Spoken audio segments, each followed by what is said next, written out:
Grandma, there's something you need to know. What is it, sweetie? Your grandma, you have to see this right now. Don't let anyone else see it. See what, honey? It happened during my 10-year-old grandson's birthday party. Ben pressed a thick manila envelope into my trembling hands. At first, I assumed he was hiding a handmade birthday card. Torch. But then he leaned in close and whispered in a voice so quiet only I could hear, "Grandma, don't let Dad see this envelope." Before I could even ask what he meant, I looked up. My son, Christopher, was scanning the room with a growing look of sheer panic, as if something incredibly valuable had just vanished into thin air. Torch. Pure instinct took over, and I quickly slipped the envelope into the deep inner pocket of my coat. At that moment, I had no idea that a frightened whisper from a little boy was about to tear apart everything I thought I knew about my family. I didn't open the envelope that night. It wasn't because I lacked curiosity. On the contrary, every instinct urged me to lock the front door, sit under the reading lamp in the living room, and figure out why my 10-year-old grandson looked so terrified. But another instinct took over, the kind forged through 42 years of marriage, countless hard conversations, and 6 lonely years of widowhood. It told me to slow down. Fear makes people careless. If Christopher was looking for that envelope, I couldn't afford to slip up. I draped my coat over the back of the dining chair, exactly where I always put it when I got home. The envelope stayed right there, hidden deep inside the pocket. Then I made myself a cup of chamomile tea, turned off the TV that I wasn't really watching anyway, and sat quietly by the kitchen's window while the Iowa night settled over my old neighborhood. For the first time in years, I wasn't thinking about paperwork. I was thinking about my son. Christopher had always been the dependable one. Even as a young boy, he organized his baseball cards in strict alphabetical order while his younger sister, Olivia, scattered her dolls across the living room floor. Before he even turned 12, he balanced his allowance in a small ledger book. His father used to joke that Christopher would one day write a letter to the IRS pointing out a calculation error on their end. So when he grew up and became a certified financial planner, none of us were surprised. His clients trusted him completely and his colleagues respected him. My friends always told me how blessed I was to have such a successful, responsible son. For years, I believed them. 6 years ago, after my husband William passed away, before I had even learned how to breathe in a hallway without the sound of his footsteps, Christopher stepped up. "Mom," he told me gently, while helping me sort through the mountain of paperwork and probate filings. "Dad always handled the household finances. Let me take care of everything until you're ready." I remember looking at him through swollen, tear-filled eyes, feeling a wave of gratitude I couldn't even put into words. When grief hits you, the simplest daily tasks feel like climbing a mountain. Writing a check, calling the car insurance company, paying the county property taxes, reading through complicated 401(a), and mutual fund statements.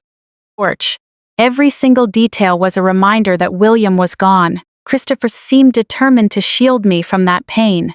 At least, that was what I believed.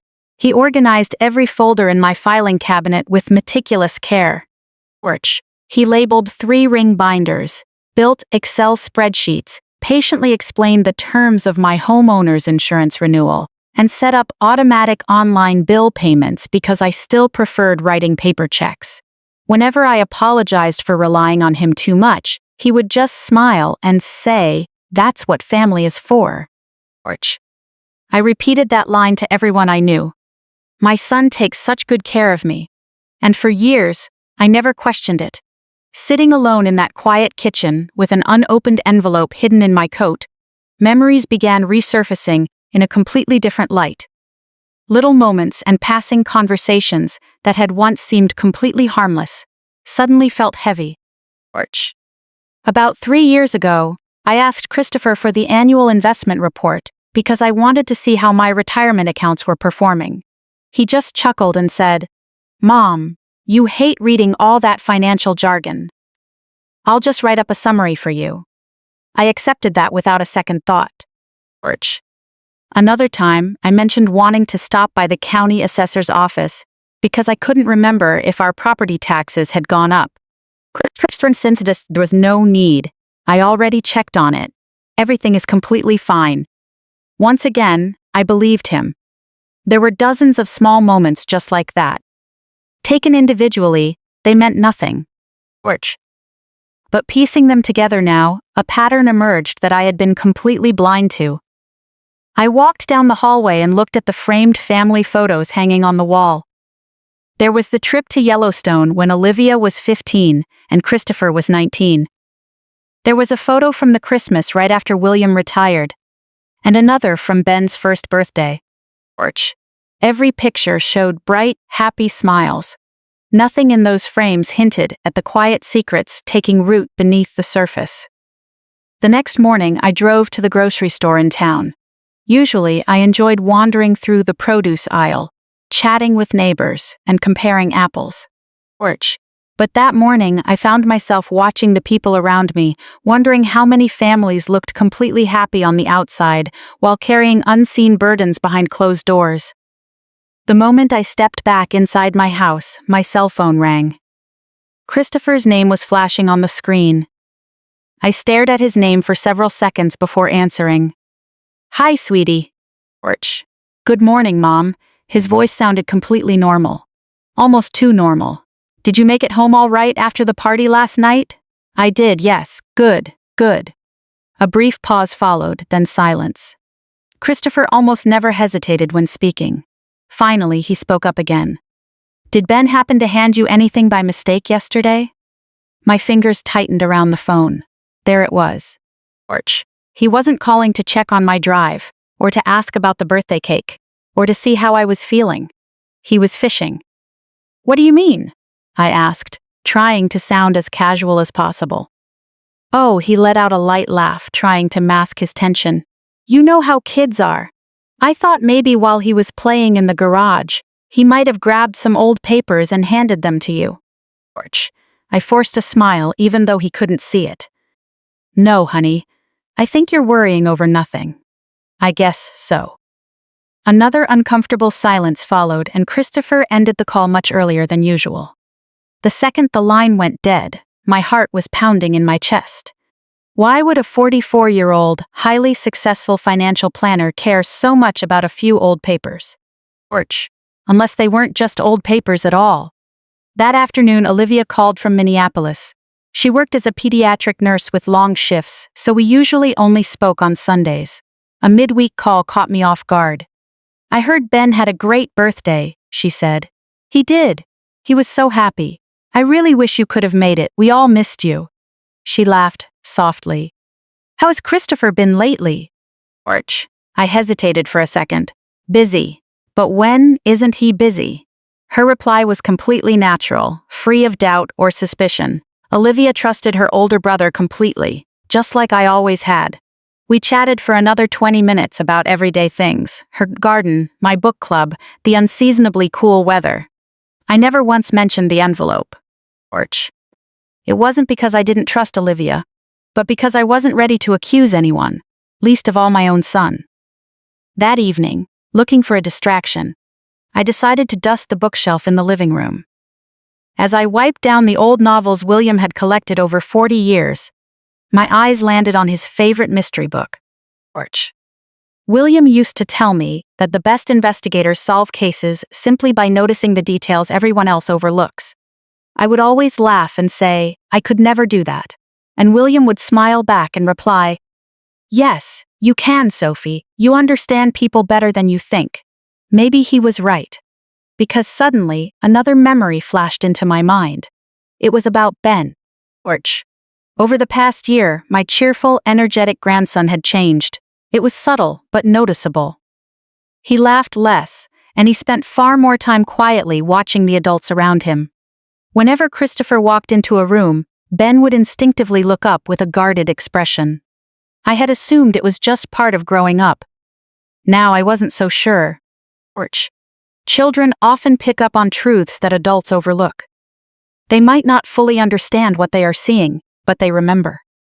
Then another detail clicked into place. At the birthday party yesterday, Christopher had barely looked at me. Every few minutes, his eyes drifted toward my coat hanging near the front door. Not at my face, not at my hands, but at my coat. Porch. At the time, I thought he was just distracted. Now I realized he was checking to see if something was still in that coat, something Ben had already taken and handed directly to me. I walked over to the dining room chair, where my coat still hung, untouched, heavy with the weight inside. I gently placed a hand over the pocket. Porch.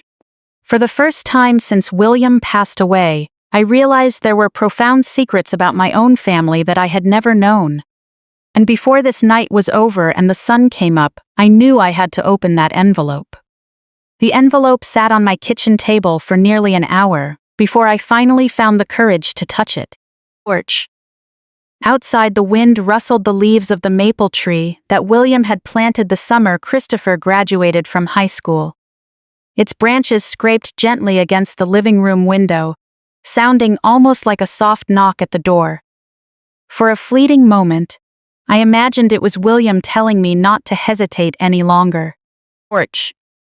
"Open it, Sophie," he would say with the patient smile I missed every single day. The truth doesn't disappear just because we're afraid to face it. Taking a deep breath, I carefully opened the worn manila envelope. It wasn't taped shut, just tucked into itself. Whoever hid it clearly expected it to be opened one day. The first thing I noticed was the smell. Porch.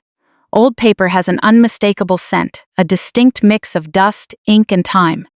These documents had clearly been stored away, untouched for years. Inside were several neatly folded stacks of papers. Each stack was secured with a small paperclip instead of a staple, exactly how William had always organized important files. My throat tightened. This was his work. I recognized it instantly. Porch.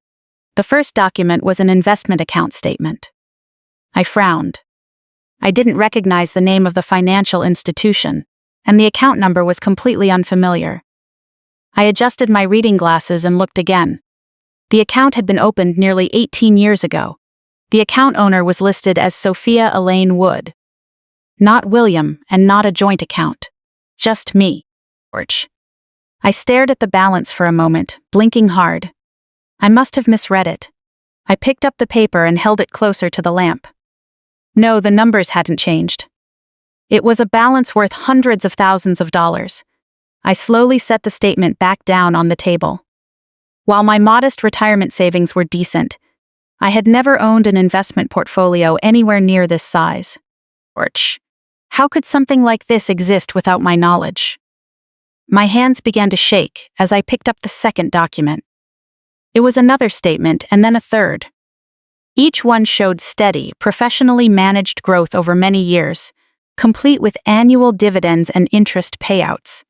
This account had never been dormant. Someone had been monitoring it. Porch. Someone had been receiving these statements, but it hadn't been me. I swallowed hard. The next folder contained property tax records, Winneshiek County Property Identification Number. My eyes scanned down the page. Property description, residential lakeside cabin. I frowned again.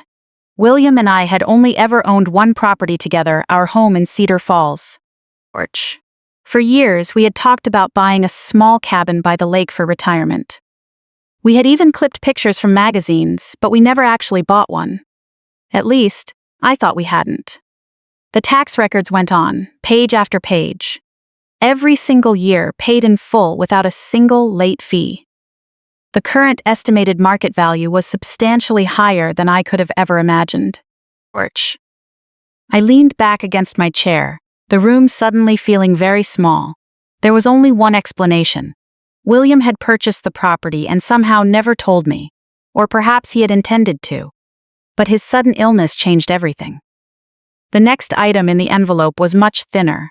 It was a single folded sheet of cream-colored stationery. Porch.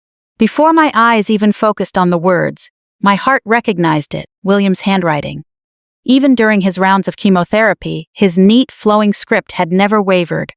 With trembling fingers, I unfolded the letter. At the very top, he had written just 4 words, "My dearest Sophia." Tears blurred my vision instantly. For several minutes, I couldn't keep reading. George. It had been 6 long years since I had seen him write my name. After wiping away the tears, I took a deep breath and continued, "My dearest Sophia, if you are reading this, it means something happened to me before I could hand these documents to you myself. I hoped this day would never come, but life has taught me that hope must always walk hand in hand with preparation." I paused again. George. It sounded so much like William. Practical, gentle, always planning ahead, never giving in to fear. I kept reading. "I never kept anything from you out of a desire for secrets. If I set these aside, it was to protect you until the right time came for me to explain everything in person." A lump formed in my throat. Somehow, he had sensed it. George. He knew circumstances might prevent the conversation we were supposed to have. The letter continued. "Years ago, Richard Bennett helped me set up these investments and purchase the lakeside cabin. Neither of these were meant to remain hidden from you forever. They were intended as our shared retirement gift. George, when my health began to decline, I delayed telling you because I truly believed I still had time." Tears streamed down my face again. William had fought so hard, truly believing he could beat the cancer. George, even during the hardest treatments, even when the doctors grew quiet, even when I knew deep down in my heart that he was preparing to say goodbye, he still believed we would see another summer, another anniversary, another fishing trip, another Christmas. But none of that happened. I turned to the next page. George. If I am no longer here to explain it myself, I worry these documents might vanish before they ever reach your hands. That is why I have hidden them in a place where almost no one would ever think to look." I immediately thought of what Ben had mentioned about his grandfather's old wooden train set. William had hidden them right there. The next paragraph made my breath catch. "George, there is one more thing you must know. In recent years, I have grown increasingly uneasy about the intense focus Christopher has shown toward every financial detail. Perhaps I am mistaken. Perhaps I am worrying too much. I pray that is the case. But until I can be completely certain, I decided these documents must remain where only you will eventually find them." I set the letter down. George. Christopher. William had actually written Christopher's name, not as an accusation, not as a condemnation, but as a deep, genuine concern. William loved our son dearly, and he would never have written those words lightly. I forced myself to read to the end. If Christopher has done nothing wrong, these documents will simply confirm what was always rightfully yours. George, if my concerns prove to be justified, trust Richard Bennett. He knows everything. Richard. I hadn't spoken to Richard Bennett in nearly 4 years. He and William had been close friends since their college days.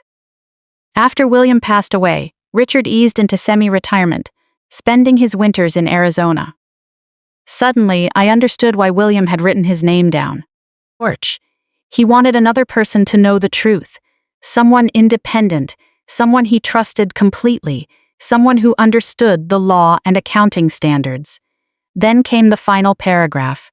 "Sophie, if it is Ben who finally places this envelope into your hands, it means he remembered what I told him when we played with the trains." George. Children can sometimes protect the truth better than adults, because they have not yet learned how to compromise with it. Trust your instincts. Do not let guilt stop you from asking the hard questions. Most of all, remember that loving someone does not mean keeping your eyes closed. The signature at the bottom was slightly shakier than I remembered, but it was unmistakably William's. George. Forever yours, William. I covered my mouth with both hands. I wasn't just crying because I missed my husband. I was crying because he had reached across 6 years of time to warn me. There was no anger in his words, no jumping to conclusions, just enough careful concern that he felt compelled to hide a significant part of our shared life. George. I carefully set the letter back on the table and reached for the remaining documents. Among them was one final folder containing a certified copy of a property deed. The owner listed was Sophia Elaine Wood. My name alone. No joint tenancy, no trust, no transfer of title, and not a single mention of Christopher. Orch. Attached to the back was a property appraisal completed less than 2 years before William passed away. The lakeside cabin was now worth nearly 3 times what he had originally paid for it. Then, another harsh reality hit me. If Christopher had been managing my finances for the past 6 years, he almost certainly knew this property existed. Yet he had never mentioned it to me once. Not when reviewing property taxes, not when organizing my investment portfolio, and not when updating my estate planning. Never. I looked around my quiet kitchen. Everything suddenly felt unfamiliar. The clock on the wall kept ticking, the refrigerator hummed softly in the background, and outside, a pickup truck rumbled down the street. Ordinary sounds on an ordinary night. Yet nothing in my life felt ordinary anymore. Christopher had called me this morning to fish for information, asking if Ben had handed me some old papers. Those weren't random scraps of paper. They represented hundreds of thousands of dollars in undisclosed assets, a valuable lakefront property, and a written warning left behind by my late husband. I slowly gathered everything back into the envelope. Not because I was finished reading, but because one thing was now crystal clear. Before I confronted my son, and before I reached out to Olivia, William's letter would stay folded inside this envelope, safely locked in the top drawer of my nightstand. Every time I closed my eyes, I saw his neat handwriting and that haunting line echoing in my mind. If it is Ben who finally places this envelope into your hands, why Ben? Out of everyone in our family, why had William entrusted something so monumental to a little boy? I couldn't wait any longer for that answer. The next afternoon, I called my daughter-in-law, Melissa. Hi, Melissa, I said, keeping my tone as light as possible. Would it be all right if Ben came over after school? I promised I'd show him that old birdhouse his grandfather and I built together. There was a brief pause on the other end. I'm sure he'd love that, she replied gently.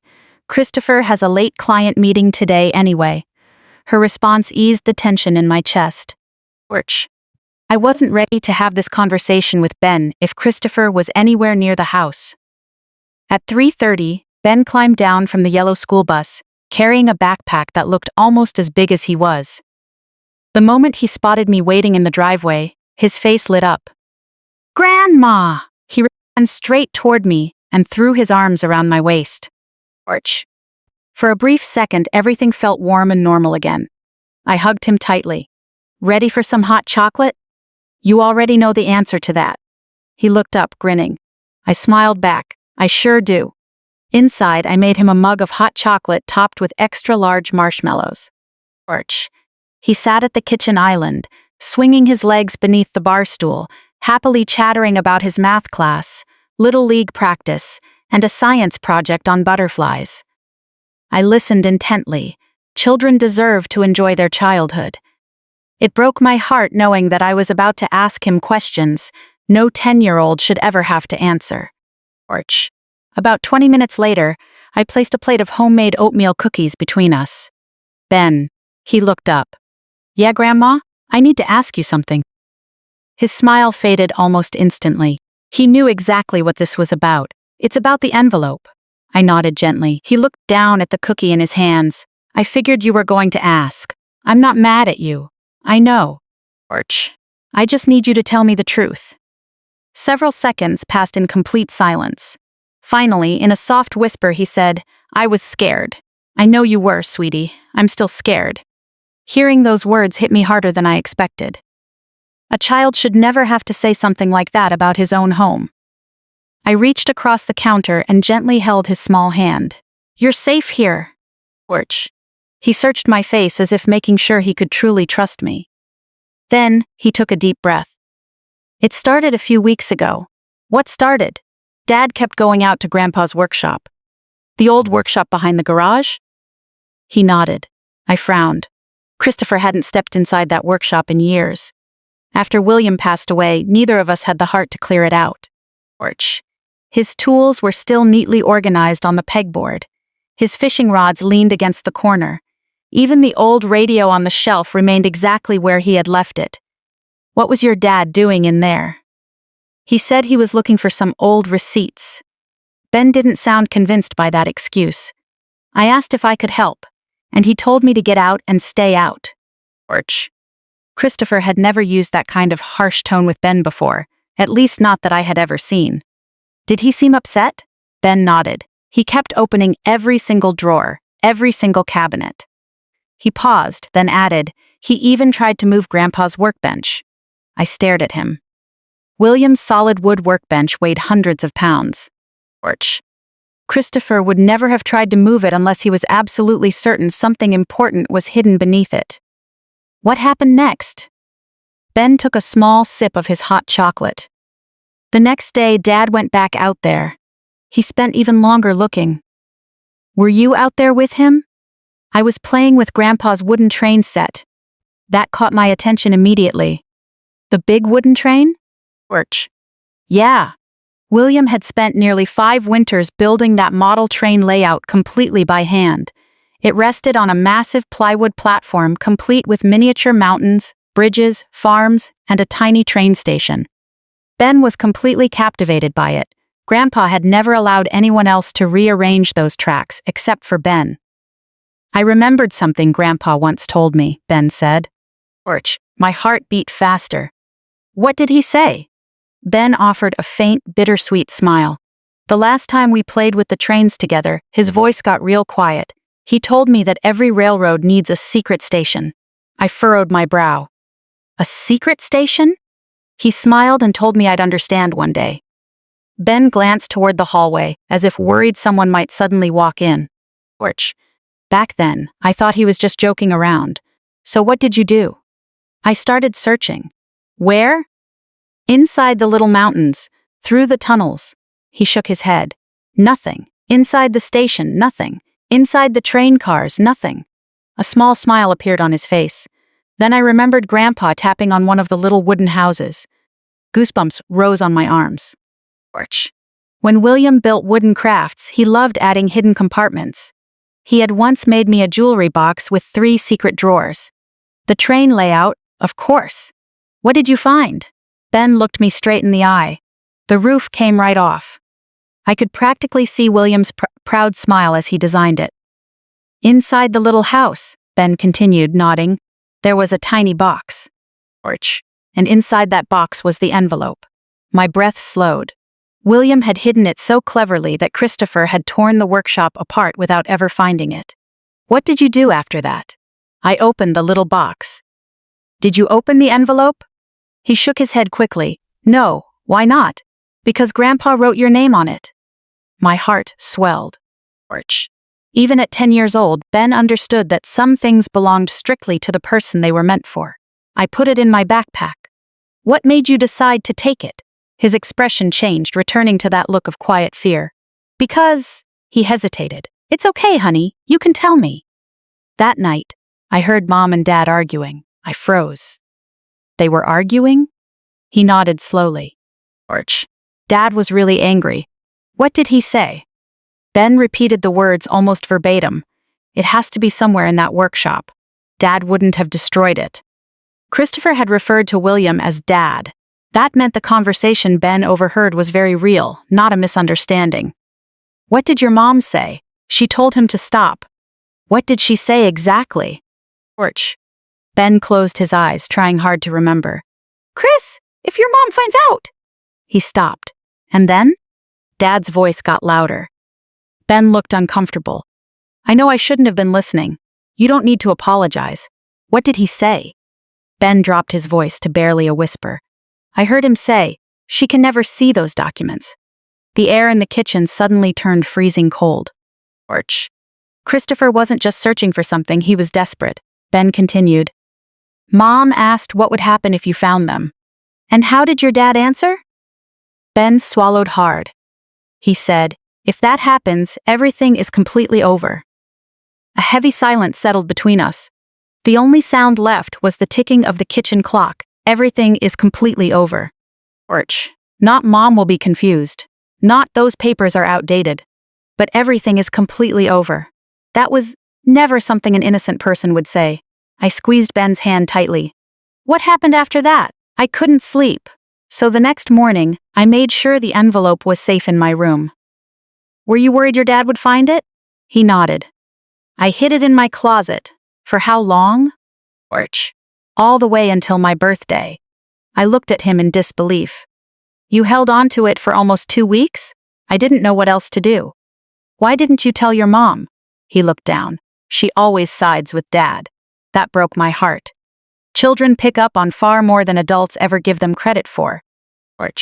They know who is willing to listen, they know who will believe them, and they know where it is safe to speak the truth. So you decided to wait and give it directly to me. He nodded. I knew Grandpa wanted you to have it. How did you know? Tears welled up in Ben's eyes, but he managed a small smile. Because he told me. My breath caught. He told you? One day while we were fixing the tracks, Grandpa said. Ben repeated every word carefully. Ben, sometimes adults make mistakes because money makes them forget who they really are. Tears filled my eyes. If the day comes when I can't give something important to Grandma myself. Ben's voice cracked. Promise me you'll help her. And you promised him. I did. Did Grandpa tell you what was inside? No. He just smiled. Ben looked at me with those honest eyes William had always loved so much. He said I'd understand one day that protecting someone doesn't always mean being strong. Sometimes, protecting someone just means having the courage to tell the truth. I reached across the counter and pulled my grandson into a tight embrace. He rested his head against my shoulder and let his tears flow. Did I do the right thing, Grandma? I held him tighter. Yes, even if your dad gets upset, you did the right thing. I closed my eyes. You did exactly what your grandfather hoped you would do, he sniffled. I don't want anyone to get hurt. I just wanted you to have what belongs to you. I kissed the top of his head. In that moment, I understood what William had realized long ago. He hadn't hidden that envelope because he distrusted everyone. He hid it because there was one person he trusted with all his heart. Not an attorney, not a banker, not even me. But a young boy whose pure heart would never choose silence over the truth. As Ben sat quietly beside me, finishing the last sip of his hot chocolate, my next step became completely clear. William had trusted Ben. Now, it was my turn to trust the man named in that letter, Richard Bennett. Because beyond that envelope, there were answers Ben and I could never uncover on our own. And I had a feeling Richard had been waiting years for this exact conversation. Just past 9 the next morning, I called Richard Bennett. I hadn't spoken to him in nearly 4 years. After William passed away, Richard spent his winters in Arizona and spent most of his summers traveling in an RV with his wife. We exchanged Christmas cards and the occasional birthday greeting, but life had quietly pulled us in different directions. Yet when he picked up the phone, his voice sounded exactly as I remembered. Sophia. Genuine surprise colored his tone. It's been far too long. It really has, I replied. I hope I'm not interrupting anything. Not at all. Mary and I just got back from Arizona last week. Is everything okay? I looked at the envelope resting beside my coffee mug. No, it isn't. A long silence followed on the other end of the line. Can you come over? I asked. I found some things William left behind. Richard didn't answer immediately. When he finally spoke, his voice was noticeably heavier. I'll be there in 45 minutes. The drive from his farm to my house usually took nearly an hour. He must have walked straight out the door the second we hung up. That alone told me that William's letter had not overstated Richard's importance. Over the next half hour, I arranged every single document neatly across the dining room table. Investment statements on one side, property records on the other. William's letter remained folded off to the side. I wasn't entirely sure why, perhaps because reading it again was still more than my heart could bear. At 9:47, Richard's old silver pickup pulled into my driveway right on schedule. He looked a little older than I remembered. His hair had turned almost completely white, and his step was a bit slower, but his eyes were just as sharp as ever. The moment he walked through the door, he wrapped me in a warm hug. "I've really missed you," he said softly. "I've missed you too, George." Then his eyes fell on the envelope resting on the table, and his smile vanished. "So, you know what this is?" I asked. "I think I do." I gestured toward the dining room. "Please have a seat." Richard took off his glasses, carefully wiped them with a handkerchief, and sat down across from me. For several minutes, he simply stared at the documents without reaching out to touch them. George. Finally, he let out a long, heavy sigh. He really did hide them. "You knew all along?" "I knew he planned to." My heart sped up. "You mean William actually told you about this?" Richard gave a slow nod. "About 3 months before he passed away." I stared at him. "Why didn't you ever tell me?" A look of deep regret washed over his face. "Because he made me swear to keep it between us." George. That answer brought an unexpected wave of frustration. "He promised me he was going to explain everything to you himself," Richard said, looking out the window. "He truly believed he was going to make it." I knew that was probably the truth. William never fully accepted that the cancer would win. Even during his final week, he was still talking about planting tomatoes in the backyard next spring. George. "He told me that if he recovered," Richard continued, "he would laugh the whole thing off as foolish overthinking. But if he didn't make it," Richard looked me straight in the eye, "he told me never to step in unless you came to me first." I leaned back slowly into my chair. "So all these years, you were just waiting?" "Yes."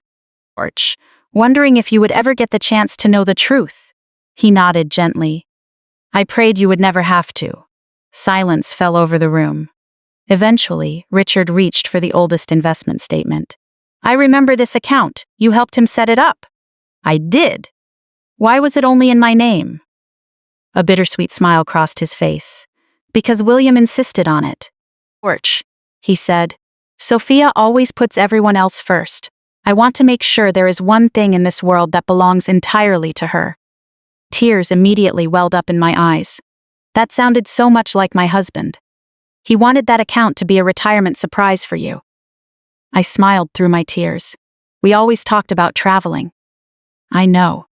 "George, he wanted to take you to Maine," Richard chuckled softly, "and Alaska, Vermont, and every single lighthouse along the East Coast.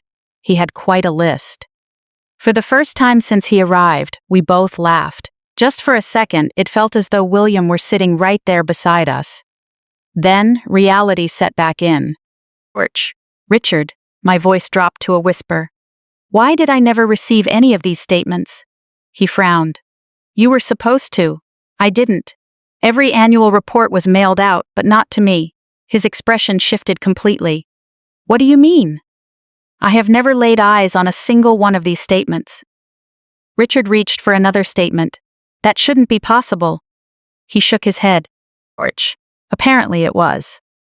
He adjusted his glasses and leaned down to inspect along the bottom edge.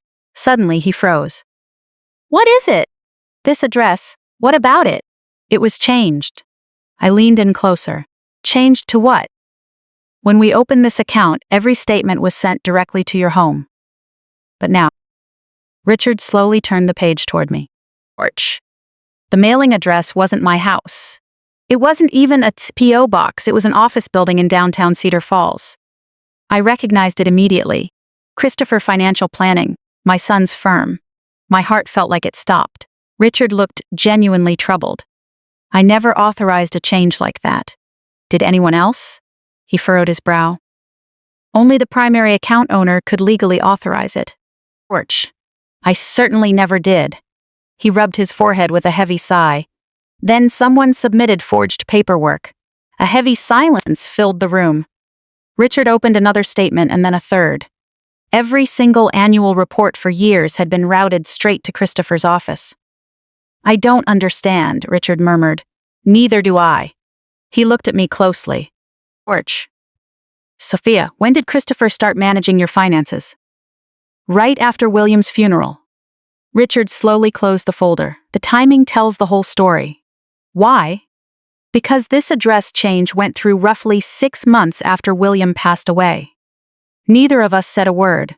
Almost immediately after taking over my paperwork, My son had intercepted my mail. Porch. Richard continued reviewing the documents, his expression growing darker with every page. Finally, he picked up the property tax notices, his eyebrows lifting. He's the one who paid these taxes. What? The property taxes on the cabin? Christopher paid them? It looks that way. How can you tell? Richard pointed to the payment receipts attached to the file. Porch. These were paid through direct electronic transfers. The routing details match the commercial bank his advisory practice has used for years. I stared down at the paper, so he knew about it all along? Richard took a moment before nodding slowly. Yes, he definitely knew. That truth hit me harder than I expected. Finding out about the cabin wasn't the issue. Porch. Christopher managed my finances, so he was bound to discover it eventually. The real issue was much simpler. He had never mentioned it to me. Not once. In 6 full years, Richard carefully unfolded the property deed. I prepared these transfer documents myself. You were there? I sat right next to William as he signed every page. A faint smile touched his lips. Porch. You should have seen him that day. He wouldn't stop talking about teaching his future grandkids to fish off that dock. My eyes stung again. Ben would have loved that place. He still can. I looked at the deed. If it really belongs to me. Richard looked almost offended by the thought. Sophia, he tapped the paper firmly. This property has always been yours. He paused, his voice softening. Porch. Unless someone convinced you to sign it away. A chill ran down my spine. I never signed anything like that, are you sure? If I had sold a lakeside cabin I didn't even know existed, I think I would remember. He nodded slowly. I believe you. Richard leaned back, crossing his arms. Can I ask you something? Go ahead. Porch. After William's funeral, when Christopher had you go through all that paperwork, did you sign a lot of documents? I searched my memory. Insurance claim forms, bank transfer authorizations, retirement account updates, medical bills, tax filings. There were dozens of them. He brought over stack after stack. Did you read every single page? Richard asked gently. My silence gave him the answer.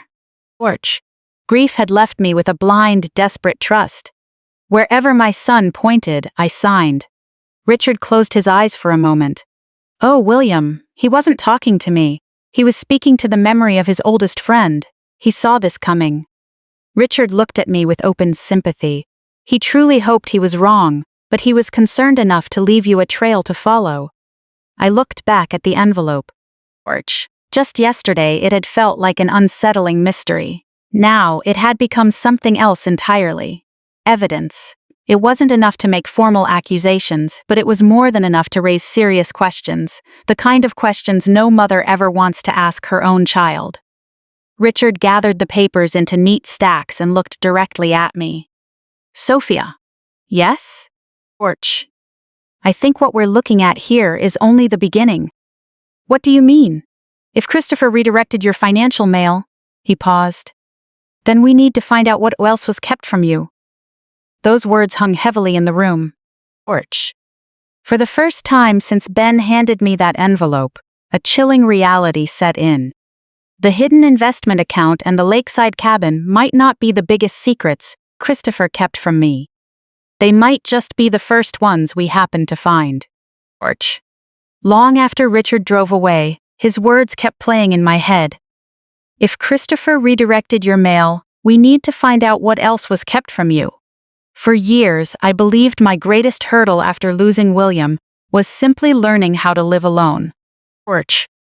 I never imagined that the real struggle would be uncovering just how much of my life had quietly slipped out of my hands while I was lost in grief. Later that evening, I stood in front of the bedroom mirror, looking at the woman staring back.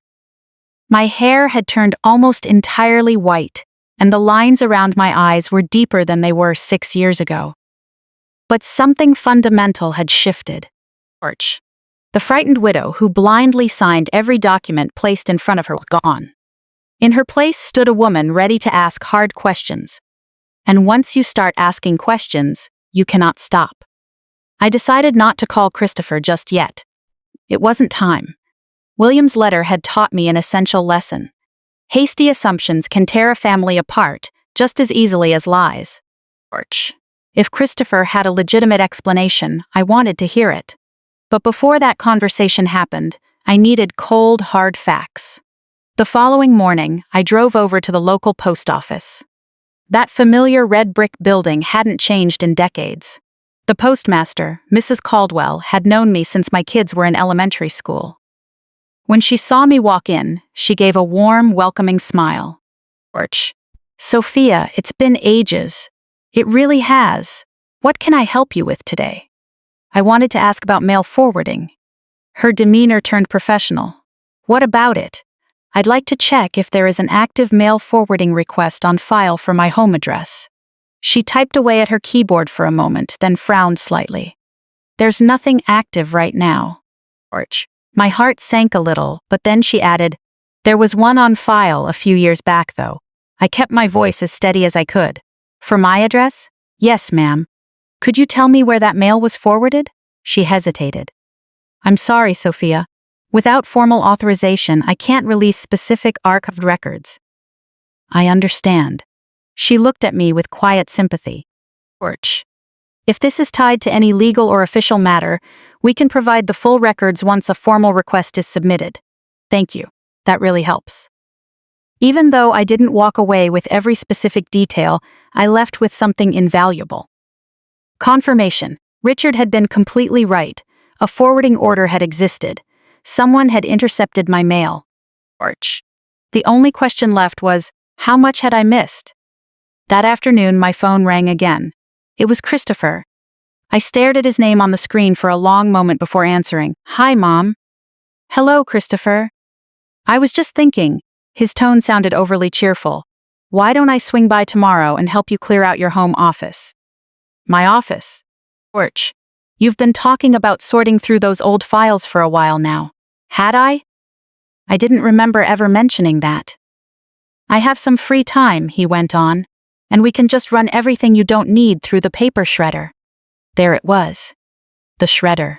Not organizing, not archiving, disposing of evidence. I glanced over at the desk drawer where the envelope was safely locked away. Arch. That's very kind of you, but tomorrow really doesn't work for me. A brief pause. Oh, do you have plans? I do. What kind of plans? The question came out too quickly, too sharp. I felt a cold sense of irony. Since when did my grown son need an itemized breakdown of my daily schedule? I'm having lunch with an old friend. Who? Richard Bennett. Dead silence fell over the line. Arch. Not just a momentary pause, but a silence so long and heavy that I actually pulled the phone away from my ear to make sure the call hadn't dropped. Finally, Christopher spoke. I didn't realize Richard was back in town. He got back recently. Interesting. His voice had shifted. The change was subtle but unmistakable. I haven't seen him in years. Arch. I'm really looking forward to catching up with him. I'm sure you are. Another pause followed. Well, maybe some other time then. Sounds good. He hung up right after that. I sat there, staring at my phone. Christopher had never reacted that way to Richard's name before. When William was alive, the two of them had always gotten along great. Arch. Why did hearing Richard's name make him so visibly uneasy now? I opened a small notebook and wrote the entire conversation down. William always believed that writing things down immediately kept your memories clear and precise. That notebook quickly became my constant companion. Every tense conversation, every unusual glance, every pointed question Christopher asked, I wrote it all down. Arch. Not because I was trying to build a legal case against my own son, but because I could no longer trust my memory to separate ordinary family moments from meaningful warning signs. 3 days later, another piece fell into place. Melissa called unexpectedly. Hi, Sophia. Hello, dear. I was wondering. She sounded hesitant, her voice tight. Would you mind watching Ben on Saturday afternoon? Arch. Of course not. Is everything all right? Christopher has several client meetings on Saturday. He says they're critical. I paused. Is everything okay with you two? Everything's fine. The answer came too fast, almost like a rehearsed script. I just thought Ben would really love spending some time with you. I always love having him over. Arch. On Saturday, Ben rushed through the front door carrying his favorite baseball glove. I brought Grandpa's old glove too. William's worn leather glove fit Ben's hand surprisingly well. We spent nearly an hour out in the backyard playing catch. Watching him laugh and run freely, it was almost hard to believe the heavy burden he had been carrying all by himself. After lunch, while he sat at the dining table working on a jigsaw puzzle, I asked casually, "How has your dad been lately?" Ben's hands froze over the puzzle pieces. "Busy," he nodded quietly. "He spends a lot of time out in Grandpa's workshop." My stomach tightened. "He's still going out there almost every weekend?" "Yeah. What's he doing out there?" "I don't know. Did you ask him?" "He just told me to go play somewhere else." It didn't make any sense. Christopher believed the envelope was already gone. Why keep searching unless he was looking for something else entirely? Maybe William had hidden more than just those papers. That thought stayed with me for the rest of the afternoon. When Melissa came by to pick up Ben, she looked utterly exhausted. Dark circles shadowed her eyes. She managed a polite smile, but it never reached her face. "Thank you so much for watching him. It's always a pleasure." She glanced nervously around the living room. "Sophia?" "Yes, dear. I wanted to ask." She hesitated, shifting her weight. "Have you come across anything unusual around the house lately?"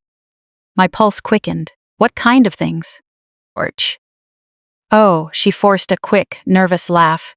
"I was just thinking about all of William's old collections. Christopher mentioned he left boxes stored all over the place." "There are a few, yes.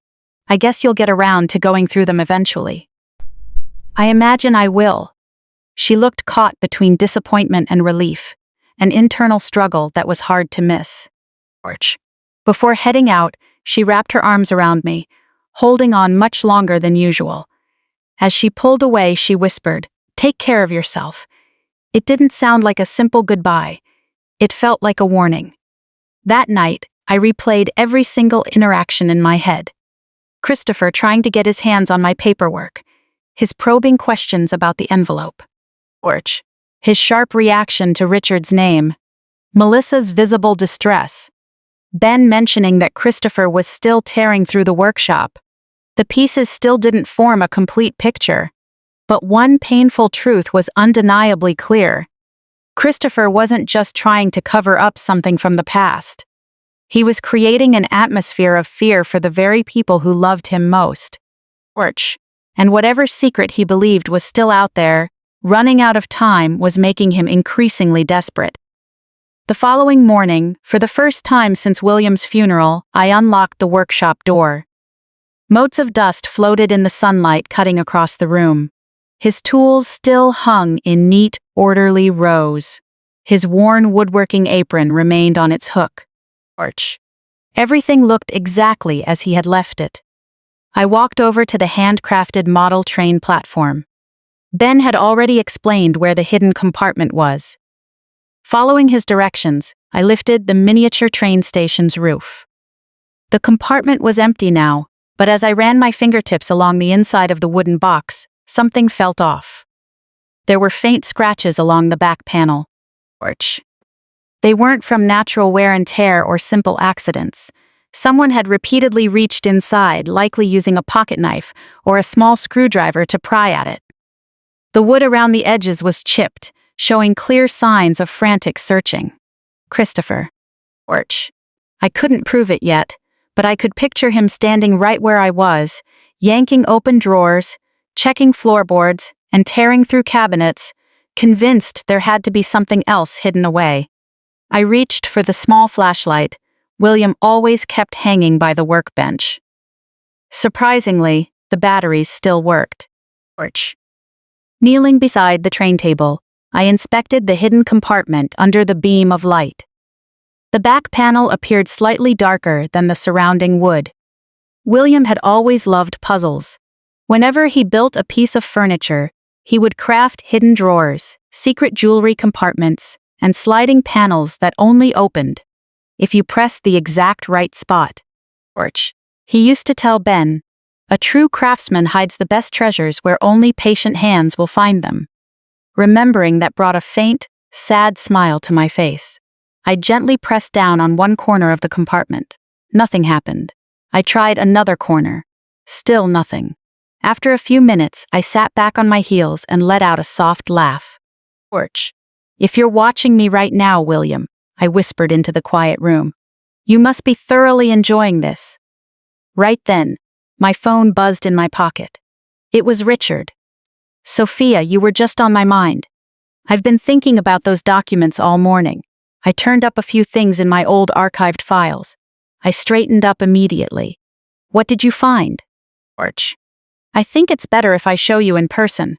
Can you meet? I'm on my way. 25 minutes later, Richard walked into the workshop carrying a worn leather briefcase that looked almost as old as our friendship. He took a slow look around the room. I haven't set foot in here since, he trailed off. Since William passed, I finished softly. Torch. No one else has been in here either, except for Christopher. That's what Ben said. Richard walked over to the train platform, his features softening. I still remember helping William carry this table inside. You do? He worked on this for nearly 5 winters. Richard smiled. He wanted every single grandkid to believe there was real magic in miniature trains. And they truly did. Torch. I pointed out the hidden compartment to him. He leaned in for a closer look. Interesting. What do you see? He traced a finger along the chipped edge.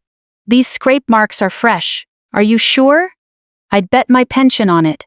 He examined the woodwork from several angles, then applied firm, steady pressure to the miniature station's roof. Torch. A crisp, distinct click echoed through the quiet workshop. I stared at him in surprise. How did you know how to do that? Richard let out a soft chuckle. William showed me once. My eyes widened. He showed you? He just couldn't resist showing off his craftsmanship. Richard carefully slid the back wall of the compartment to the side. A narrow panel popped open smoothly. Torch. There was nothing inside. Just an empty space, roughly the size of a paperback book. I couldn't hide my disappointment. Something used to be stored here, Richard noted, pointing inside. Look at the dust outline. I leaned in close. Sure enough, surrounding a clean rectangular space, years of dust had gathered along the edges. An object had rested in that exact spot for a very long time. Torch. What do you think was in there? I honestly don't know. Would William have mentioned it to you? Richard slowly shook his head. No, he trusted you with the important things. He trusted me with some things, I said with a faint smile, but clearly not everything. We thoroughly searched the rest of the train layout. Torch. The miniature bridges, the wooden houses, the small tunnels, every hidden nook William had crafted. Most were completely empty. A few held vintage toy train tickets Ben had played with during their imaginary adventures. We found nothing else of financial value. Eventually, Richard stood up and stretched his back. If there was another document hidden in here... Torch. Do you think Christopher found it? I can't say for sure. The uncertainty weighed heavily on both of us. Before walking out of the workshop, Richard paused beside William's workbench. His eyes landed on a framed photograph resting on the shelf. It was a picture of the 4 of us from decades ago. William, Richard, myself, and a young Christopher at a local fishing derby. Torch. Christopher couldn't have been more than 12 years old. He was holding up a bluegill almost as big as his face, grinning proudly at the camera. Richard sighed quietly. He really was a good kid. I know. I keep asking myself where things went wrong. Me too. Richard stayed quiet for a moment before speaking in a low, gentle voice. Sometimes people don't change all at once. Torch. What do you mean? They make small compromises along the way. One questionable choice leads to another and another until eventually they don't even recognize the person they've become. Those words stayed with me long after Richard left.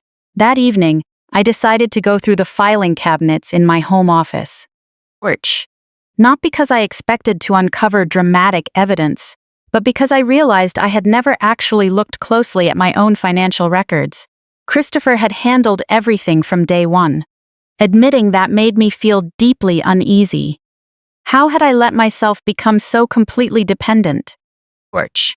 The drawers were packed with meticulously labeled folders. Insurance, medical records, property taxes, retirement accounts. Everything looked orderly, almost too perfect. Tucked away toward the back of the bottom drawer, I found a thin folder simply labeled Closed Accounts. I had no memory of creating that folder. Inside were several account closure confirmations dating back a few years. One document caught my attention immediately.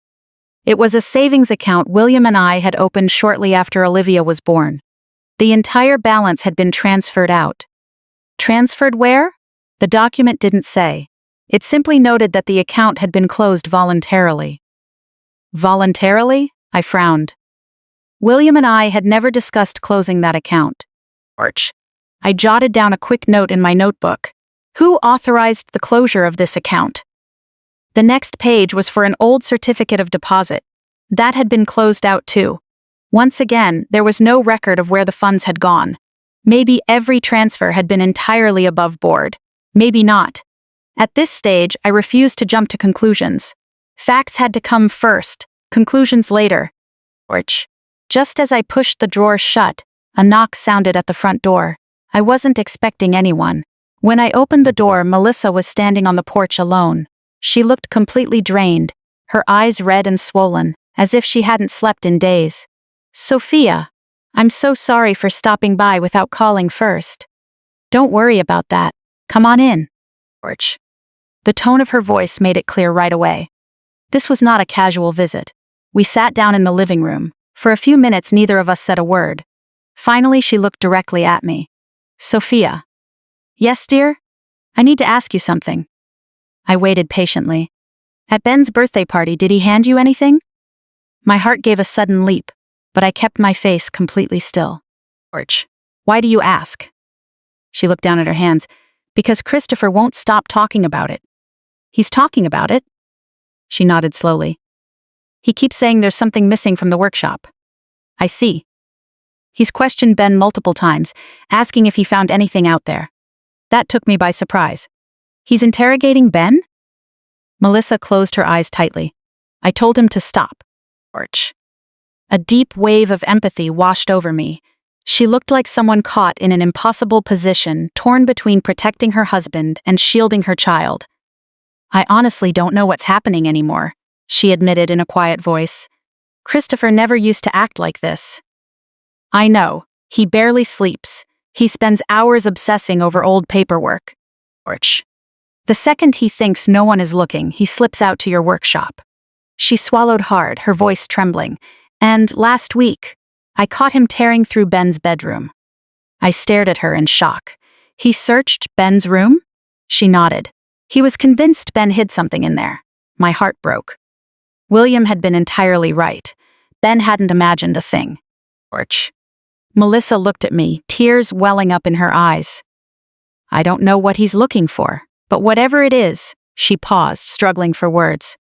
I'm terrified he's turning into someone neither Ben nor I even recognize. I wanted so badly to tell her about the envelope, about William's letter, about the hidden investment accounts. But my gut told me to hold back. Not because I didn't care about Melissa, but because I still had no idea how much of the full picture she really understood. Instead, I reached across the coffee table and took her trembling hands in mine. Melissa. Yes? If you ever feel like Ben needs a safe place to stay. I paused gently. My door is always open to you both. She broke down in tears. It wasn't a loud sob, just a quiet, overwhelming release of relief. When she finally stood up to leave, she wrapped her arms around me in a tight embrace. As she reached the front door, she stopped. Without turning around, she spoke words that chilled me to the bone. Sophia, if Christopher asks if I came over here, she hesitated. Please don't tell him. The front door clicked shut softly behind her. Long after her car disappeared down the road, I remained standing in the hallway.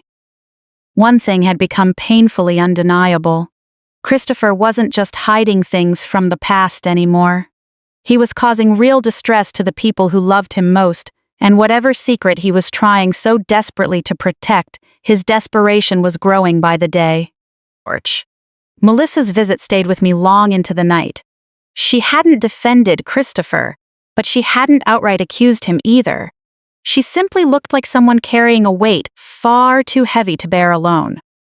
For the first time since this whole ordeal began, I realized there were many more people hurting here than I had allowed myself to see. Ben was frightened. Melissa was completely worn down. And beneath all these unanswered questions, my own son seemed to be unraveling under the crushing weight of a secret he had spent years trying to maintain.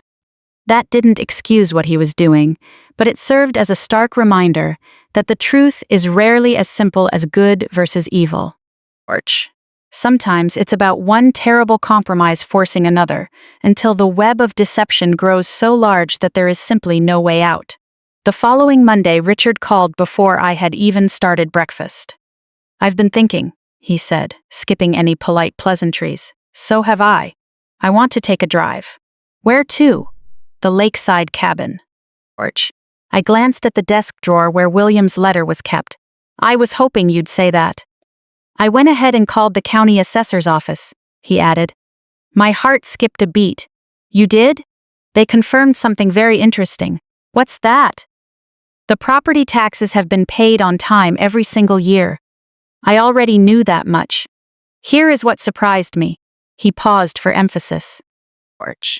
"The county still lists you as the sole legal owner of record." I frowned. "Isn't that normal?" "That depends entirely on one thing." "On what?" "On whether someone attempted to transfer the title." A chill ran over me. "Do you think Christopher tried to?" "I honestly don't know. But if he had succeeded, your name wouldn't still be on that deed." "That makes sense." 2 hours later, we were driving north through the rolling Iowa farmland. The sky was a clear, brilliant blue, and endless rows of corn stretched out toward the horizon like green ocean waves. William used to love this exact drive. Every fall, we would pack sandwiches, stop by the roadside produce stands, and playfully argue over whether the maples or the oaks looked better in October. A quiet smile touched my face. Even in the middle of all this heartache, grief still has a way of placing beautiful memories right alongside the pain. After about 90 minutes on the road, Richard slowed the truck down. There it was. The cabin appeared through the trees. It was a little smaller than I had pictured in my head. A rustic cedar structure overlooking a quiet, glassy lake. A wide wooden porch wrapped around the front, blue shutters framed the windows, and wildflowers lined the stone path leading up to the front steps. For a few moments I stood completely still. "It's beautiful." Richard offered a gentle smile. William thought so too. "I've never been here before." "I know." He reached into the glove box and pulled out an old brass key. "He asked me to hold on to this for you." My eyes widened. "You've had this key all these years?" "He insisted on it," Richard said, placing it in my hand. "It belongs to you." The key felt remarkably heavy in my palm, not from its physical weight, but because of everything it represented. William had mapped out an entire future for us here, a future I never even knew existed. The lock turned smoothly. With a soft creak, the front door swung open. Sunlight poured across the polished pine floors. Dust motes drifted through the still air, yet everything remained remarkably well preserved. In the living room stood a stone fireplace, built-in shelves lined with books, and a faded quilt draped over the back of the sofa. The cabin didn't feel abandoned at all. It felt paused, as if William and I had simply stepped out for an afternoon walk and lost track of time. I walked slowly through each room. In the kitchen, unused dishes were still wrapped in old newspaper. In the bedroom stood a solid oak bed frame William had crafted with his own hands. On the nightstand sat an old picture frame. I picked it up. The photo showed William and me standing together right outside this cabin. I stared at it in disbelief. "I don't remember this." Richard leaned in from behind me. "That was the day you signed the transfer papers." "I never signed anything for a cabin," I started to say, but stopped mid-sentence. Fragments of memory came rushing back. It had been an autumn afternoon years ago. William drove me up toward Decorah, telling me we were meeting Richard to update our general estate documents. There were dozens of pages to sign, and I remember laughing as we joked about how confusing legal paperwork always was. I had assumed it was all routine retirement planning. Richard watched the realization wash over my face. You remember now, George. William wanted the cabin to be a total surprise, so he told you those documents were for something else. He wanted your 50th anniversary to be unforgettable. I closed my eyes. He never made it to that anniversary. I set the photograph back down on the nightstand in silence. As we kept looking around, Richard opened a storage closet beneath the staircase.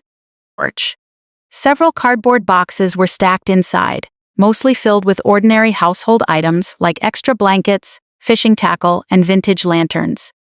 Then Richard lifted a medium-sized box down to the floor. Written across the top in William's unmistakable handwriting were 2 words: personal items. Richard looked at me. You should open this one, George. Inside were family photo albums, Christmas ornaments, and birthday cards. The kind of cherished keepsakes every family collects over decades. At the very bottom lay a leather-bound journal. I took a sharp breath.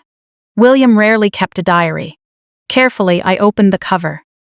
The earliest entries covered routine daily life, like garden plans, fishing outings, and books he wanted to read. But the entries from the months during his illness were completely different. One passage caught my attention immediately. Today, Christopher insisted on going over every investment statement again. I know he thinks he is helping, but his sense of urgency makes me uncomfortable. I looked up at Richard. He wrote all of this down. Richard nodded with a solemn expression.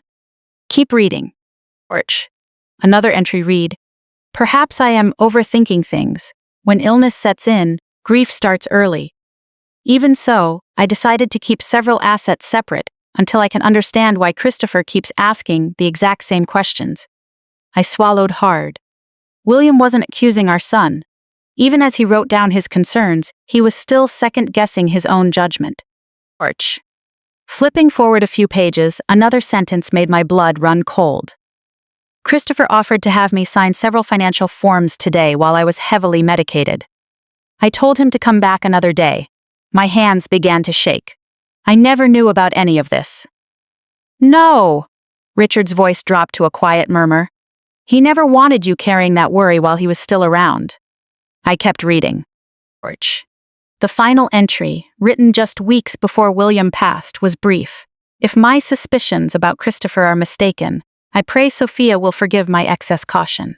If I am right, I pray she uncovers the truth before it is too late. I closed the journal as tears blurred my vision. Richard placed a comforting hand on my shoulder. He loved both of you, Richard said gently. I know, George. He wanted desperately to believe he was wrong. I know. We stood in silence for several minutes. Eventually, I walked out onto the back porch overlooking the water. The lake shimmered under the afternoon sun, and a small wooden dock reached out into the calm surface. I pictured William standing there, teaching Ben how to cast a line. George. I imagined family cookouts, quiet summer evenings, and all the future memories that never got the chance to happen. Instead, this place had become something else entirely.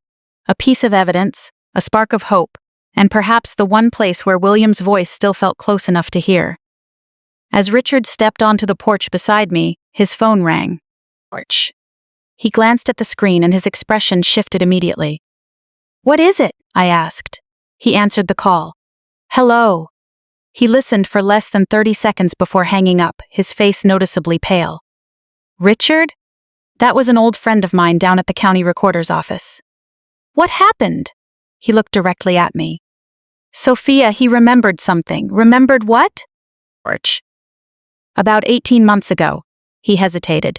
Christopher walked into the county courthouse and asked detailed questions about transferring the title of this cabin. I stared at him. Did he go through with it? Richard slowly shook his head. No. Why not? Because the clerk refused to process any transfer paperwork without you physically present and properly notarized. George. A gentle breeze rustled the trees around us. For a long time, neither of us said a word. Then Richard added one final detail. And according to my friend, he glanced back at the cabin. Christopher wasn't alone that day. I stared at Richard, certain I had misheard him. Christopher wasn't alone? He shook his head slowly. No. Who was with him? My friend couldn't recall the woman's name. Orch. Dozens of possibilities raced through my mind. Melissa? A real estate agent? An attorney? Someone from Christopher's office? Richard continued. He remembered Christopher introducing her as someone assisting with family estate matters. My friend assumed everything was completely legitimate because Christopher spoke with such absolute confidence. Orch. I turned toward the lake, trying to steady my breathing. When they realized they couldn't transfer the title, they had to walk away empty-handed, Richard noted. The visit stuck in my friend's memory because Christopher seemed visibly frustrated when they explained you had to appear in person. For the first time since opening that manila envelope, a reassuring truth sank in. Orch. Christopher had not succeeded. Whatever his plan was, the county office had unknowingly protected me simply by following standard legal procedures. That single fact brought an unexpected sense of comfort. Still, the questions remained, far too many of them. We locked up the cabin to head home. Orch. As I slipped the brass key into my purse, I made a silent promise to William that I would return, not as someone discovering the place for the first time, but as its rightful owner. The drive back was quiet until Richard broke the silence. Sophia? Yes? I think it's time we look beyond just the cabin. What do you mean? Orch. If Christopher redirected your investment statements, inquired about the cabin title, and searched William's workshop. He glanced over at me. There is likely a much larger pattern here. I nodded slowly. I feel the same way. We need solid documentation now, not just suspicions. Cold, hard facts. Orch. His words reminded me of something William used to say whenever a disagreement came up. Facts calm emotions. A faint smile crossed my face. He would have loved hearing you say that. Richard smiled back. I learned it from him. The next morning, I opened every single file drawer in my home office. This time, I wasn't just searching for hidden accounts. I was piecing together a timeline. Orch. Using William's journal entries as a guide, I built a detailed chronology starting from his initial cancer diagnosis, doctor appointments, hospital stays, major financial decisions, and Christopher's steadily increasing involvement. Every significant moment went straight into my notebook. After nearly 3 hours, a distinct pattern emerged. Orch. During William's first year of treatment, Christopher had simply offered a helping hand. By the second year, he had taken charge of nearly every financial conversation. In the final months of William's life, virtually every bank statement, insurance letter, and investment report passed through Christopher's hands first. At the time, it had looked like pure devotion and care. Orch. Now I had to wonder if that care had slowly transformed into complete control. A knock sounded at my front door. I wasn't expecting anyone. When I opened it, Olivia was standing there holding an overnight bag. Surprise! I blinked in astonishment. Olivia! She wrapped me in a tight hug. I took 2 days off work. You drove all the way down from Minneapolis? I did. Orch. Is everything all right? She looked closely at my face. Your voice sounded different on the phone. You've had this underlying worry for weeks now. I hadn't even realized it. Perhaps daughters always pick up on the subtle things mothers try to hide. We settled into the kitchen with fresh coffee. Orch. For a while, we stuck to normal conversation, talking about her hospital shifts, my garden, and Ben's little league games. Eventually, she reached across the table and took my hand. Mom. Yes, honey. What is really going on?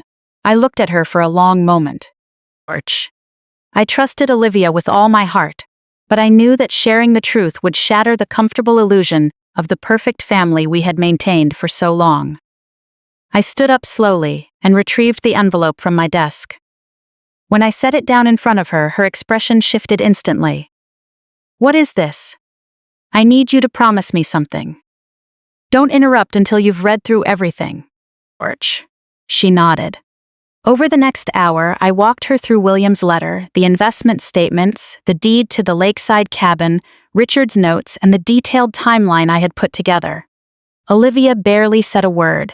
She just read, occasionally wiping away a tear. When she reached the final page of William's letter, she closed her eyes. Dad wrote this. He did. She looked at me in disbelief. Orch. And Christopher never mentioned a single word of this to either of us? Not a word. She stood up abruptly and walked over to the window, staring out at the backyard for several long minutes before speaking. I don't understand. Neither do I. My brother wouldn't. She stopped herself mid-sentence. I don't even know what to say. You don't have to defend him, Olivia. Orch. I'm not defending him. Her voice trembled. I'm just trying to make sense of how we ever got to this point. I understood exactly what she meant. Christopher wasn't just my son. He was her older brother, the boy who taught her how to ride a bicycle, the teenager who walked her home from school, the young man who stood proudly beside her at her nursing school graduation. Orch. Reconciling those lifelong memories with the documents sitting on the kitchen table felt almost impossible. Olivia turned back around. When did you first start suspecting something? The day Ben handed me that envelope. She frowned. Ben? I told her the entire story. The quiet whisper, the workshop, the hidden compartment, the overheard arguments, and Melissa's unexpected visit. Orch. By the time I finished, Olivia looked genuinely shaken. I had no idea. Neither did I. I truly thought Christopher was just trying to take care of you. So did I. She rested her forehead in her hands. I feel terrible. I should have paid closer attention. I reached over and squeezed her hand. None of this is your fault. We all trusted him. A heavy silence followed. Orch. Eventually, Olivia looked down at the notebook I had been keeping. What's this? My timeline. She opened it, turning page after page of dates, conversations, account numbers, and observations. She gave a slow nod. This is very thorough. You think so? Working as a nurse, I know how easily memory can fade under stress, she said, looking up. Written records don't fade. I smiled faintly. Orch. Richard said almost the exact same thing. She kept reading through the entries, then paused abruptly. What is it? I asked. She pointed to a specific date, this past weekend. You noted that Melissa came over out of nowhere. She did. And Christopher had no idea she was here. None at all. Olivia leaned back. It sounds like Melissa is scared. I think so too. Scared of Christopher? Orch. I don't know. Olivia hesitated. Or maybe she's terrified of what happens when the truth finally comes out. That possibility hadn't crossed my mind. Maybe Melissa was no longer covering for him. Maybe she was simply trapped by the circumstances. Right then, my phone buzzed on the counter. It was Christopher. Olivia looked at the screen. Are you going to answer? I think I should. Orch. I answered the call. Hello, Christopher. Mom. His voice sounded strained and tight. I stopped by your house yesterday. I wasn't home. I noticed. A brief pause followed. I've been trying to get a hold of Richard. Olivia and I exchanged a quick look. Have you? He's not answering his phone. I'm sure he's just busy. Christopher gave a dry, humorless chuckle. Orch. I suppose. Another pause stretched out. Mom, if anyone has been telling you strange stories about Dad's finances, please talk to me first. My pulse quickened, but I kept my tone steady. He pressed on. There are details about all of this that you don't understand. I agree with you on that. So promise me you'll come to me first. I will always listen to what you have to say, Christopher. Orch. That's not what I asked. His voice sharpened with an edge of impatience I had never heard from him before. I will listen, I repeated calmly, but I am not going to ignore the facts. Dead silence fell over the line. When he finally spoke again, his voice sounded almost desperate. Mom, everything I've done was to protect this family. Before I could say another word, he hung up. Orch. Olivia set her coffee cup down slowly. He sounded frightened. He did. Not angry, just scared. She looked at the manila envelope. He knows things are slipping out of his control. I nodded, and so do I. That night after Olivia went upstairs to unpack, I sat alone in the armchair William used to read in. Orch. Christopher's final words kept replaying in my mind. Everything I've done was to protect this family. Protect us from what? From financial ruin? From embarrassment?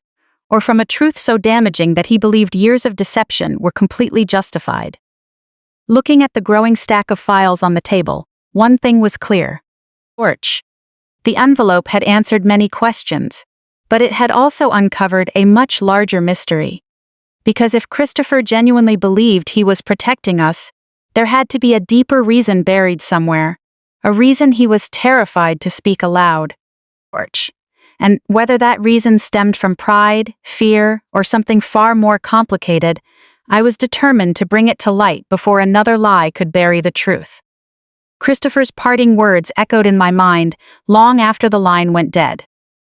People rarely use phrases like that unless they truly believe their actions were necessary. Torch. Whether those actions were right or wrong is a completely different matter. I barely slept that night. Olivia was in the guest room, and some time past midnight, I heard her walk down to the kitchen for a glass of water. We exchanged a tired, knowing smile, but neither of us said much. We were both thinking about the same person. Torch. Neither of us wanted to believe that the caring boy we loved had grown into a man capable of deceiving his own mother. Yet every document on the table pointed in that exact direction.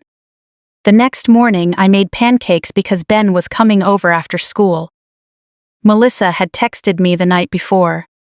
Christopher has another late meeting today. Torch. Ben was wondering if he could spend a couple of hours with you. The text seemed ordinary, almost too routine. When Ben walked through the door, he spotted Olivia immediately. Aunt Olivia! He wrapped his arms around her in a huge hug. I missed you so much, buddy, she smiled. I missed you too. Watching them together reminded me of how much family time had slipped away. Torch. Olivia's nursing schedule kept her constantly busy, and Christopher was always consumed by work. Without realizing it, our family gatherings had grown shorter year after year. When William was alive, he always insisted on long Sunday dinners. After he passed, everyone seemed in a rush to head home. Perhaps the distance between us had started growing long before we ever noticed it. Torch. After an early dinner, Olivia offered to take Ben outside to play catch. Standing by the kitchen window, I watched them in the backyard. Ben was laughing freely, looking just like any normal 10-year-old boy for a little while. When they came back inside, Olivia lightly touched my arm. I think he wants to tell you something. Torch. Ben stood near the hallway, nervously twisting the strap of his backpack. What is it, sweetie? I asked gently. Can we go out to Grandpa's workshop? I exchanged a quick look with Olivia. Of course we can. The three of us walked across the backyard together. The workshop carried that same familiar scent of sawdust, motor oil, and cedar wood. Torch. Ben walked straight over to the model train platform. I've been thinking, he said. About what, honey? About the day I found the envelope. I don't think Dad was only looking for that. That caught my attention immediately. Why do you say that? Ben pointed over toward William's old drafting desk. He searched that desk first. The drafting desk? Ben nodded. Torch. He pulled out every single drawer. I walked over and slowly opened the top drawer. It held pencils, rulers, and a few woodworking blueprints. The second drawer contained sanding blocks and measuring tapes. The third was filled with old hardware receipts dating back 15 years. Everything looked completely ordinary. I don't see anything unusual, I admitted. Ben furrowed his brow. Torch. He kept muttering to himself. His voice dropped lower. He kept asking, where did Dad put that notebook? Olivia and I looked at each other. A notebook? She repeated. Ben nodded firmly. I remember it clearly because he said it over and over. My pulse quickened. William's journal? No, we had already found the leather journal at the cabin, unless there was a second notebook. Torch. Did he say anything else? I asked. Ben closed his eyes, concentrating hard before repeating the words. If I can just find that notebook, I can explain everything. The hair on the back of my neck stood up. That sounded entirely different from everything is over. Christopher hadn't said he could cover everything up. He said he could explain everything. Porch. Richard's earlier words came back to me. People make small compromises along the way. Could there actually be an explanation? Not an excuse, but a real reason? Olivia broke the silence. Ben, did Grandpa write in a notebook often when he was out here? All the time. Ben nodded. He would sit right over there. He pointed to an old rocking chair by the window. Porch. He'd write for a while and then go back to his woodwork. He said writing things down helped him think clearly. I walked slowly toward the rocking chair. Right beside it was a narrow bookshelf built directly into the wall framing. Most of the shelves held carpentry guides and old binders. Nothing seemed out of place. Then I noticed something subtle. Porch. One binder was sitting slightly further back than the others. I pulled it out. There was nothing behind it, but looking closely at the shelf interior, the back panel seemed slightly recessed. William, another hidden compartment. I couldn't help but smile faintly. He simply couldn't resist a good puzzle. Olivia brought over the flashlight, and together we examined the shelving. Porch. Sure enough, tucked just below the bottom edge was a tiny wooden dowel. When I pressed it inward, a narrow panel slid smoothly to the side. Ben gasped. I knew it! Inside the compartment sat a single item, a small black notebook. It wasn't the leather journal from the cabin. This was a plain, unmarked ledger carefully wrapped in brown paper. My heart raced. Porch. Richard had been wrong about one thing. Christopher hadn't found everything. William had left one final record behind. With trembling hands, I unwrapped the paper.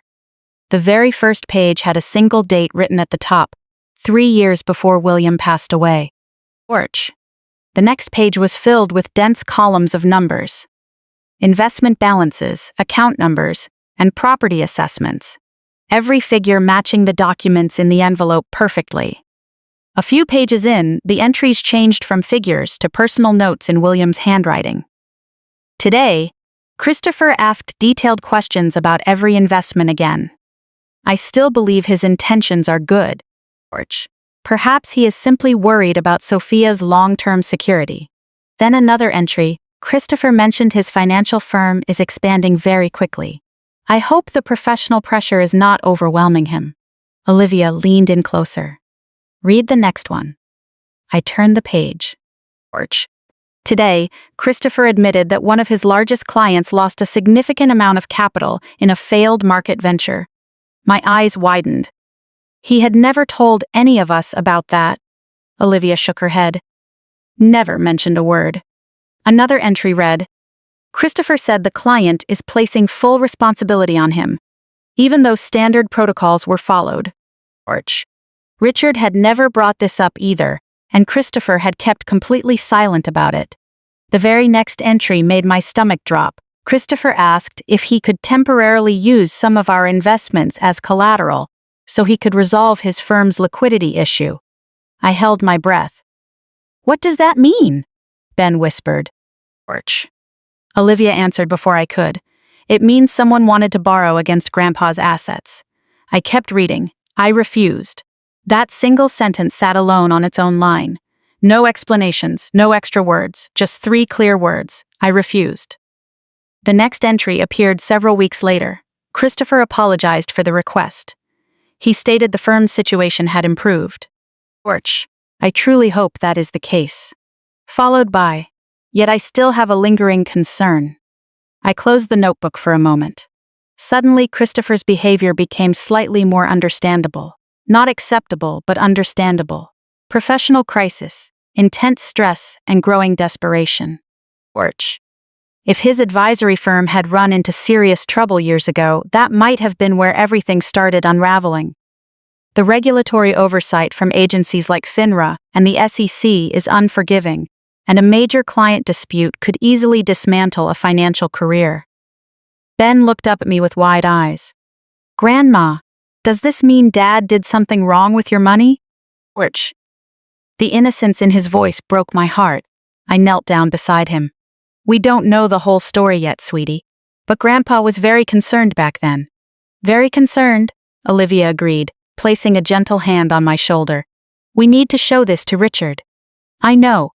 I carefully rewrapped the notebook and placed it inside my purse. Porch. Just as we were about to step out of the workshop, Ben stopped in his tracks. I just remembered something else. Olivia and I turned around immediately. What is it? That night when Mom and Dad were arguing, Ben hesitated. After he said everything was over? I asked softly. Yeah, Mom asked him if he was ever going to tell you the full truth. And what did your dad say? Porch. Ben looked me straight in the eye, his voice barely audible. He said, "It's too late now. She would never believe why I did it."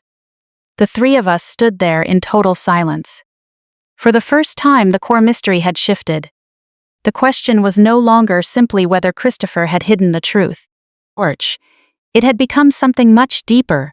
What happened all those years ago that convinced my son that the truth was far more dangerous than living a lie? As I locked the workshop door, I looked back at William's workbench one last time. For years, I thought my husband had left behind only fond memories. Porch. In reality, he had left behind a trail of documentation, warnings, and now a notebook suggesting that our family's struggle hadn't started out of pure greed, but out of a desperate choice that slowly spiraled out of control. After finding William's notebook, the workshop felt entirely different. Porch. For weeks, I had been chasing disconnected puzzle pieces, an envelope, overlooked financial accounts, quiet conversations, intercepted mail, and a hidden cabin by the lake. Now, for the first time, the broader picture was coming into view. Christopher wasn't obsessing over that envelope just because of a piece of real estate. Porch. Something critical had occurred years ago, something serious enough that William quietly separated our assets, logged every conversation, and prepared for the day when I would need verifiable proof rather than just memories. When Christopher arrived, he let out a long, weary breath. "So," he said quietly, "Dad really did keep it hidden." I pulled out the chair across from me. "Sit down." Porch. He hesitated for a second. "Please, have a seat," I added gently. It took him a moment, but he finally sat down. He looked completely exhausted. His suit jacket was creased, his tie hung loose around his collar, and there was a heavy sadness on his face that I had never seen before. Richard broke the silence. "You knew William kept records." Christopher looked up at him. "I suspected he did." Porch. "You spent weeks searching for them." Christopher didn't try to deny it. "Yes, I did." Olivia took a slow breath. "So Ben wasn't making any of it up?" "No," Christopher rubbed his face with both hands. "He wasn't." That admission landed heavily in the room. For weeks, every new discovery had made us wonder if we were somehow misinterpreting the facts. Now, my son was confirming everything himself. Porch. I carefully folded William's letter and set it right next to the notebook. "I've spent the last few weeks looking for answers." Christopher nodded. "I figured you were. I talked with Ben." He closed his eyes briefly. "I know. I spoke with Melissa." His shoulders dropped. "I know. I spoke with Richard. I assumed so." And I drove up to the cabin. That finally made him look up. Porch. "You went there?" "I did." A look of deep remorse crossed his features. "Dad really wanted you to have that place." I looked at him closely. "You knew about it all along." "Yes. Yet you never said a word to me." He looked back down at the table. "No, I didn't." Richard leaned forward. "Christopher, before we go any further, I want to ask you one direct question." Porch. Christopher kept his eyes down and gave a slight nod. "Go ahead. Did you take money from your mother's investment accounts?" The room went completely still. Christopher answered without a second of hesitation. "No." Richard studied him intently. "Did you ever withdraw funds from that account for yourself?" "No." "Did you add your name as a joint owner?" "No." Porch. "Did you ever transfer the deed of the cabin into your name?" "No." Every single answer came quickly and steadily, almost too calm. Olivia furrowed her brow. "Then why did you hide all of this from Mom?" Christopher looked at her, tears welling up in his eyes. "Because I thought I could fix everything before anyone ever found out." I leaned in. "Fix what, Christopher?" Porch. He looked at me for a long time before finally speaking. "My firm." There it was, the exact crisis William had recorded in his notebook years ago. The business expanded too fast, Christopher explained quietly. I brought on more advisors, opened a second office location, and took on heavy commercial loans. Richard gave a slow nod. I remember when you expanded. Orch, Christopher continued. Then one of my primary clients lost nearly everything during a major market downturn. And you went to Dad? I asked. Yes. You asked to use his investments as collateral? Christopher closed his eyes. Yes. And he turned you down. He refused. Christopher's voice carried no anger, only deep regret, and he was completely right to do so. Orch. I touched William's notebook. He wrote that you apologized. I meant it, he swallowed hard. I never brought it up to him again. Richard spoke cautiously. Then why were you still searching for these documents? Christopher looked over at the manila envelope. Because after Dad passed away, his voice started to crack. Everything got so much worse. He reached down into his briefcase. For the first time since walking in, he unlatched the worn leather bag sitting beside his chair. What he pulled out wasn't a set of financial spreadsheets, but a thick stack of legal filings. I stared at the paperwork. What are these? Legal complaints. Olivia blinked in surprise. Lawsuits? Christopher nodded slowly. My former client filed a formal civil suit against me. Richard adjusted his glasses. For professional negligence? No, Christopher whispered. For fraud. The word echoed through the quiet room. I didn't commit fraud, Christopher said immediately. But defending myself against a federal lawsuit drained nearly every dollar I had. He pushed the documents toward Richard. You can see for yourself. Richard silently flipped through the pages. After reading several sections, he gave a slow nod. The case was dismissed. A tired smile crossed Christopher's face. Eventually, yes. But the legal battle dragged on for years. He looked over at me. During that whole time, I was consumed by fear. Fear of what? I asked. Fear that if word of the lawsuit reached you, you would lose everything. My professional liability insurance covered a portion of the legal fees, and my personal savings covered another part. But there were moments. He paused, struggling to find the words, where I genuinely believed I would lose my entire firm and face complete financial ruin. I listened quietly without interrupting. I couldn't stop thinking about Dad's investment account, the cabin, and the assets no one else knew existed. I kept rationalizing to myself that if the firm collapsed, I could use those funds as a short-term bridge. Yet you never asked me, I said. No, I didn't. Why? Christopher's face flushed with shame. Because I knew you would say no. That raw honesty cut deeper than another lie ever could. So instead, you hid them, I said. You redirected the mail. Yes. You intercepted the statements. Yes. And you never told me about the cabin. Yes. But I never touched a single dollar of it. Richard looked up from the legal filings. The financial records support what you're saying. Christopher gave a grateful nod. I know. Olivia furrowed her brow. Then why did you try to transfer the deed to the cabin? Christopher looked deeply distressed. I wasn't trying to sell it. Then why did you go to the county courthouse? I wanted to place it into an irrevocable trust to protect it from any potential personal liability or civil judgments. Richard cut in immediately. Without Sophia present. Christopher looked down. I knew they wouldn't process it. Then why go through the effort? Christopher hesitated before answering in a low voice, because I was desperate. Silence fell over the room once again. I studied my son closely. He wasn't trying to justify what he had done, and he wasn't pretending his choices were acceptable. But he was finally telling us the truth, or at least part of it. I reached out and touched William's letter. Christopher. He looked up at me. Did you know your father left me this letter? No, you only suspected it, yes. Why? A faint, bittersweet smile appeared on his face. Because Dad never stopped writing. He believed every significant life decision deserved a written record. I glanced over at Richard.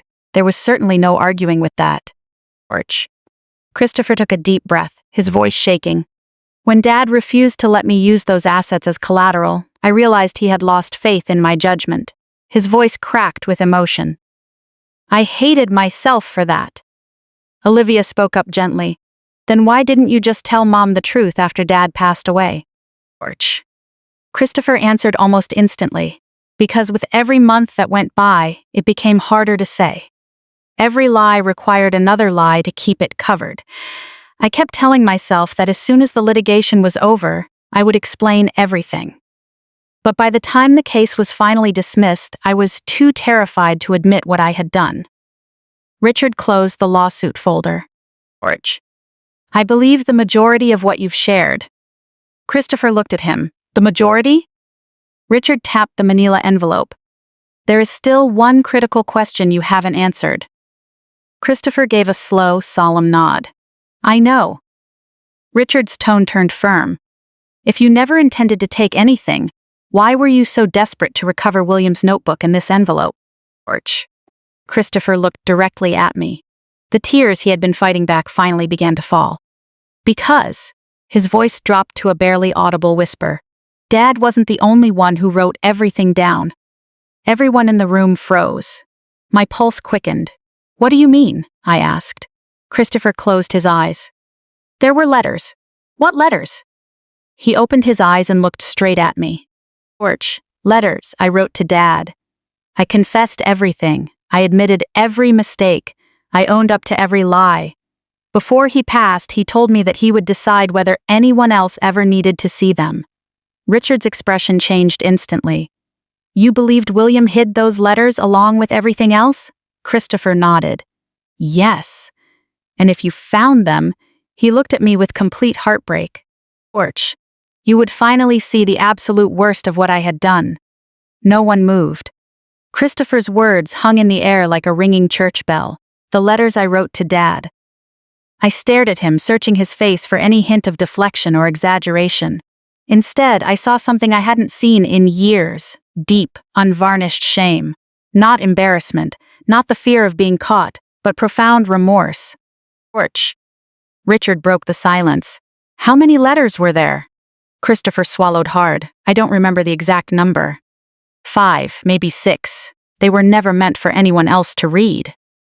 Olivia crossed her arms tightly. What did you admit in them?